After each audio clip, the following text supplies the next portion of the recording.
ఈనాటి లోతైన విశ్లేషణకు స్వాగతం. ఈరోజు మనమొక అద్భుతమైన అంటే చాలా ఆసక్తికరమైన మానసిక మరియు నైతిక అంశాన్ని పరిశీలించబోతున్నాము. బుద్ధుని బోధనల నుండి సేకరించిన కులమత్సర్య అనే భావన ఆధారంగా ఈ చర్చ ఉండబోతోంది. నమస్కారం. ఈ అంశం నిజంగా చాలా లోతైంది. ఎందుకంటే మనం సాధారణంగా దయ, జాలి ఇవన్నీ చాలా గొప్ప గుణాలుగా భావిస్తాం కదా. అవును, ఖచ్చితంగా. కాని మనిషిలోని స్వార్థం, ఒక రకమైన అహంకారం ఈ దయ అనే అందమైన ముసుగులో ఎలా దాగి ఉంటాయో ఈ మూలాల ద్వారా మనం విశ్లేషిద్దాం. ఒక రకంగా చెప్పాలంటే ఇది కేవలం ఏదో బాహ్య ప్రవర్తన గురించి మాత్రమే కాదు, మన మనసు లోపల జరిగే ఒక పెద్ద పోరాటం గురించి స్పష్టంగా చెప్తోంది. అదే ముఖ్యంగా ఒక భిక్షువు మరియు గృహస్థులైన దాతల మధ్య ఉండాల్సిన పవిత్రమైన సంబంధం ఎలా ఉండాలి, ఆ సంబంధంలోకి భయం ఎలా ప్రవేశిస్తుంది అనేది మనం చూడాలి. అసలు నిజమైన దానమంటే ఏమిటో అర్థం చేసుకోవడమే ఈ విశ్లేషణ ముఖ్య ఉద్దేశ్యం. అవును, ముందుగా ఈ ఆదర్శవంతమైన సంబంధం అసలు ఎలా ప్రారంభం కావాలి అనే అక్కడ్నుండే మన విశ్లేషణను మొదలుపెడదాం. బుద్ధుని బోధనల ప్రకారం ఒక భిక్షువు సమాజం మీద ఆధారపడేది కేవలం 4 ప్రాథమిక అవసరాల కోసమే కదా. అవును, ఆ 4 అవసరాలు ఆహారం, దుస్తులు, నివాసం మరియు మందులు అన్నీ వదిలేసి వచ్చిన ఒక వ్యక్తికి జీవించడానికి ఈ మాత్రమేనా అవసరముంటుంది. ఖచ్చితంగా. అయితే ఈ అవసరాలను దాతల నుండి స్వీకరించేటప్పుడు ఒక భిక్షువు ఎలా వ్యవహరించాలి అనే దానికి మూలాలలో ప్రకృతి నుండి ఒక అద్భుతమైన ఉదాహరణను ప్రస్తావించారు.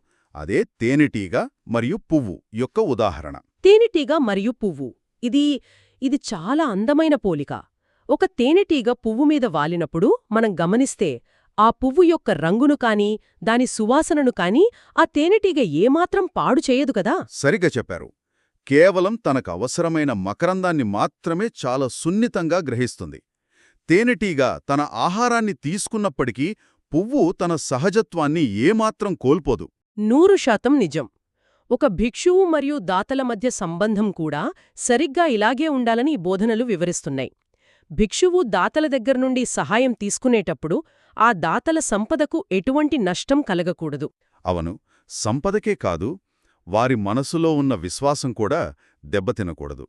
దాతలిచ్చే వనరుల మీద ఎట్టి పరిస్థితుల్లోనూ భారం పడకూడదనే ఉద్దేశం ఇందులో స్పష్టంగా కనిపిస్తోంది.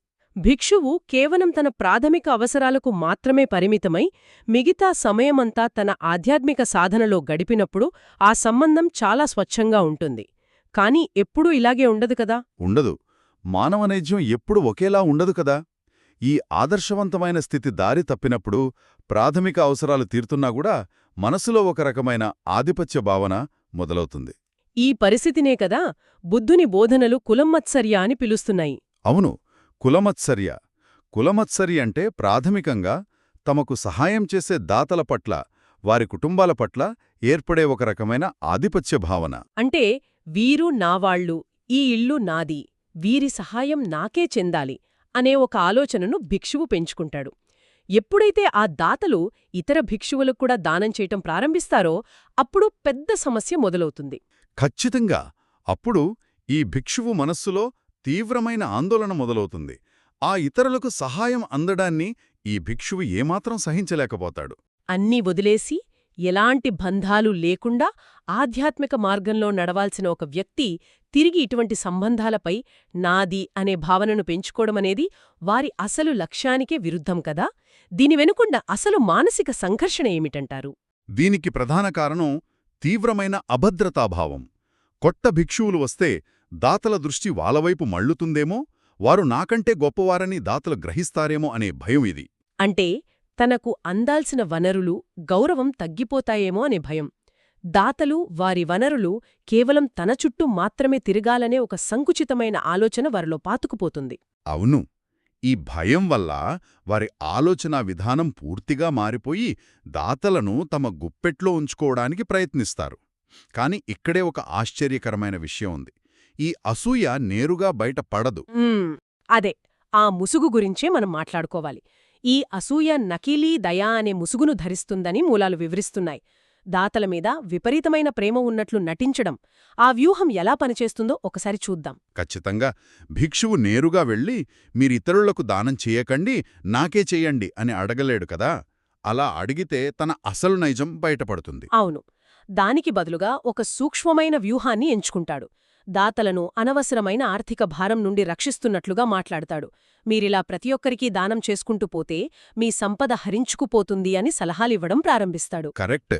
భవిష్యత్తులో మీరు ఆర్థికంగా నష్టపోతారు, మీ కుటుంబం ఇబ్బంది పడుతుంది అని చెబుతూ తన స్వార్థాన్ని ఒక రక్షకుడి పాత్ర వెనుక దాచిపడతాడు. పైకి చూసేవారికి ఆ భిక్షువు నిజంగానే దాతల శ్రేయస్సు కోసమే ఆరాటపడుతున్నాడు అనిపిస్తుంది.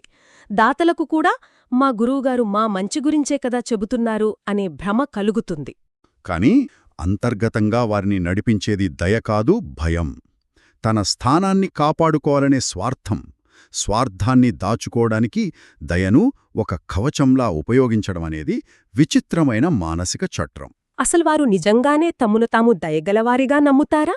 లేక ఇదంతా ఉద్దేశపూర్వకంగా చేసే పనా? చాలా సందర్భాలలో ఈ భిక్షువులు తమను తాము కూడా మోసం చేసుకుంటారు. తాము నిజంగానే దాతల మేలు కోరుతున్నామని తమ మనస్సుకు నచ్చజెప్పుకుంటారు. కాని మూలాలు దీనిని స్పష్టంగా ఖండిస్తున్నాయి కదా. వారు బయటి వ్యక్తుల ముందు ఆదర్శవంతులుగా కనిపించవచ్చు, కాని అంతర్గతంగా జరిగే ఈ నకిలీ నాటకం వారి ఆధ్యాత్మిక ఎదుగుదలను వేళ్లతో సహా పెకిలించివేస్తుంది. అవును, వాస్తవానికి అక్కడ పనిచేస్తున్న ప్రేరణ, దయ ఏమాత్రం కాదు, కేవలం నా భూభాగం లేదా నా వనరులు అనే అహంకారం. ఒకవేళ ఈ నకిలీ దయ అనే వ్యూహం పనిచేయనప్పుడు, అంటే భిక్షువు మాట వినకుండా దాతమలు తమకు ఇష్టమైన ఇతర భిక్షువులకు దానం చేసినప్పుడు పరిస్థితి ఎలా ఉంటుంది? ఈ కులమత్సర్యతో బాధపడే భిక్షువు ప్రవర్తన అత్యంత దారుణంగా మారుతుందని బోధనలు చెబుతున్నాయి. అవును, ఇక్కడొక చాలా శక్తివంతమైన పోలికను తీసుకువచ్చారు. దాతలు ఇతరులకు సహాయం చేసినప్పుడు ఈ భిక్షువు కర్రతో కొట్టిన పాములాగా కోపంతో రగిలిపోతాడట. కర్రతో కొట్టిన పాము? ఎంత పదునైన పోలిక ఇది! ఒక పామును కర్రతో కొట్టినప్పుడు అది ఎంత ఆవేశంగా ఎదురుదాడి చేయడానికి ప్రయత్నిస్తుందో మనం ఊహించవచ్చు.